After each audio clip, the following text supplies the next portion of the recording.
Hello and welcome back to Let's Build. Today we're returning to the lands next to the large nether portal to flesh this area out and make the whole thing look a little bit more evil. Now you can see where we've slowly started to begin that process by turning the grasslands area around the portal into a desert biome, and what this does is it means the grass gets a washed out light green effect that contrasts perfectly against the dark green effect of like a plains biome, and makes it look like this portal is having a real effect on the land.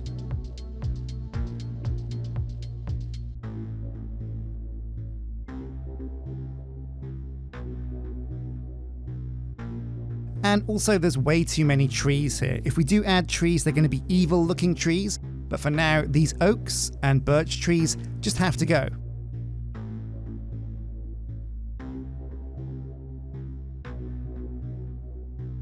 Now we're trying something new with World Edit. Basically what you can do is there's a tool that lets you set certain vertexes, certain points on the map, and then create a shape between those points. And by doing that we created an obsidian spike, turned some of it into bright redstone blocks that glow with these shaders.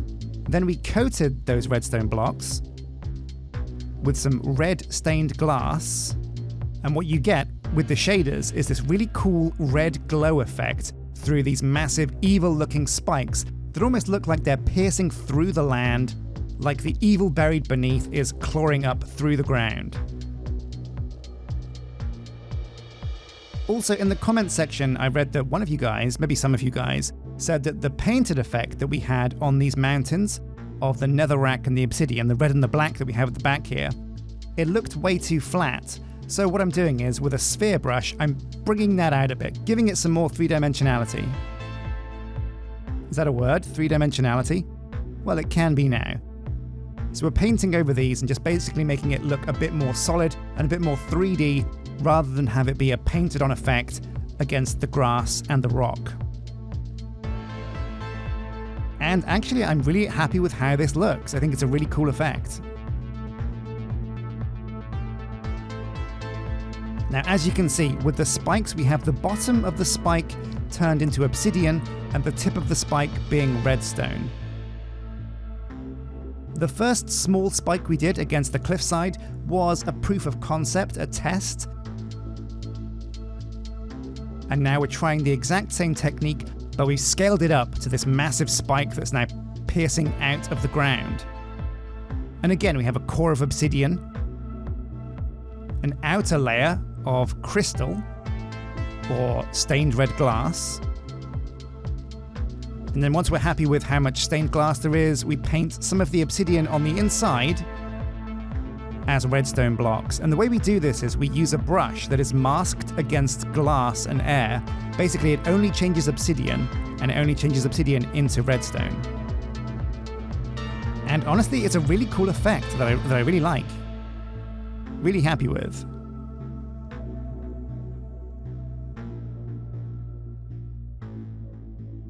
Now, okay, we have spikes that are digging out of the ground, making the area look a little bit more evil, but surely these spikes are going to have an effect on the land as well. And so we're using a new block for this version of Minecraft that I'm using, Crying Obsidian, which wasn't in the version I had before. We're painting some evil tendrils that are reaching out from the ground around where the spikes are. And we're using a mix of like 50-50 Crying Obsidian and Obsidian. And then those in turn are turning into Crying Obsidian and Netherrack, and you get this really cool kind of purple and red effect reaching out from these spikes. I'm pretty happy with how this turned out.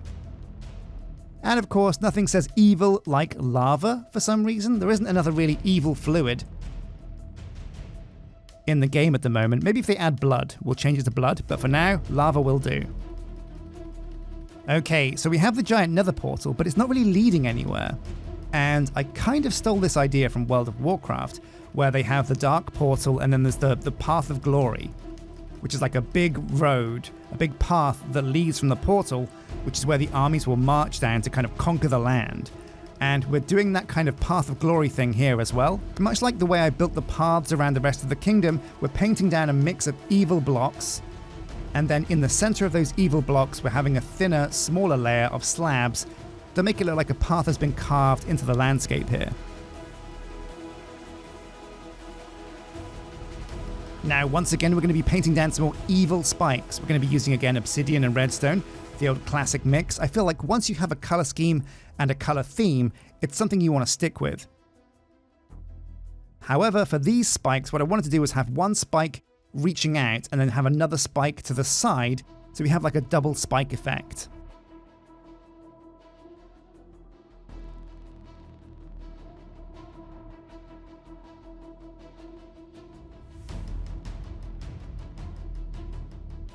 Now as we move over to paint our third spike, you can also see that I've added some flames. I figured, you know what this place needs? A lick of flame. Nothing also says evil like a little bit of fire.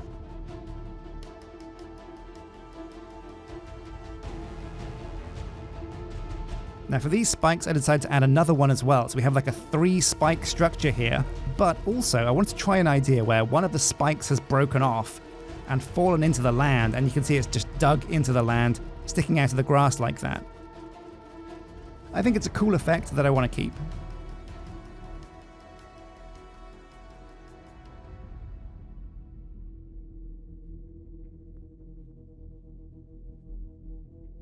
Now, okay, it's time to move away from spikes and create something a bit more architectural. Most of this episode has been painting, but now it's time to actually build something. So what I wanted to do here was construct like a large glass sphere, and then encase that glass sphere in this dark stone brick that we have here. Added some circles for a little bit of detail. And then what we're going to do is we're going to fill this sphere with some lava, have it half full, and then crack it so the lava is leaking out. And this glass sphere is going to be suspended by this weird tentacle claw that is reaching out of the land. You can see me here snaking it through the land like some giant tunneling worm. And then at the end of the tentacle, I wanted to have like a large demon hand holding the glass sphere.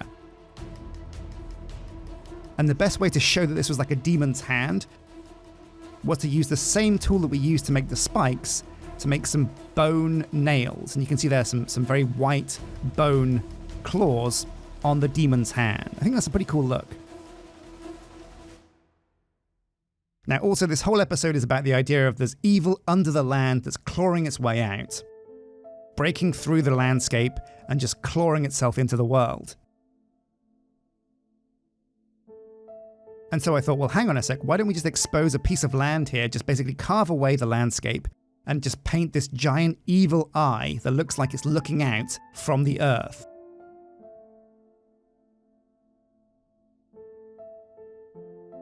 As if the glass is some thin eggshell, and beneath it is this baby chick of demon doom. So once that eyeball was in place, and I think we made the center of the eye, the very pupil, we made that lapis lazuli so it glows in the dark. After that, we went around and painted down some red nether weeds and some crimson wood, I believe that is. And there you go. It's a bit of a shorter episode than the modded Minecraft that you might be used to, but it's super nice to get back into the kingdom and start building again. Nighttime really is the best time to showcase this evil land because so much of this area hinges on the idea of these redstone blocks glowing through that red stained glass, and the bright red evil effect it paints on the land. Now originally for this build I wanted to also add some kind of blackstone ruins and some castles and things, but it was taking way too much time even just adding the spikes alone. So what we might do is come back to this area and add some ruins and some wreckage. Basically, you have evil here that's clawed through the land, but you have nothing here to say there was anything here before. And I really like the idea of there being a castle here that has been left to disrepair and ruin.